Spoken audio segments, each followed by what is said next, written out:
আসসালামু আলাইকুম। অনেকে জানতে চেয়েছেন কিভাবে রিবার কাপলার ব্যবহার করতে হয়।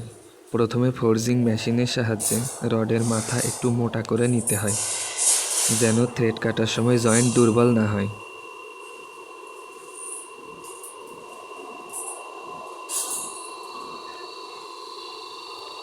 আপনারা দেখছেন ফোর্জিং মেশিনের সাহায্যে রডের মাথা মোটা করা হচ্ছে।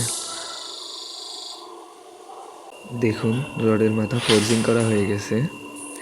এবার থ্রেড কাটা হবে থ্রেডিং মেশিনের সাহায্যে।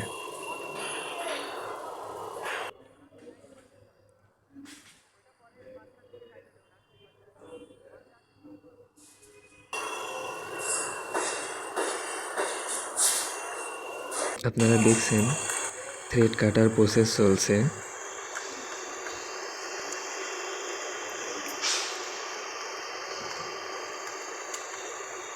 আপনারা একটু খেয়াল করলেই দেখবেন যে কাপলারের মধ্যে আগে থেকেই প্যাঁচ কাটা থাকে।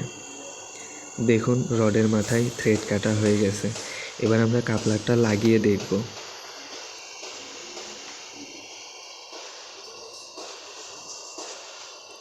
আপনারা দেখুন, কাপলারটি পারফেক্টভাবে লেগে যাচ্ছে।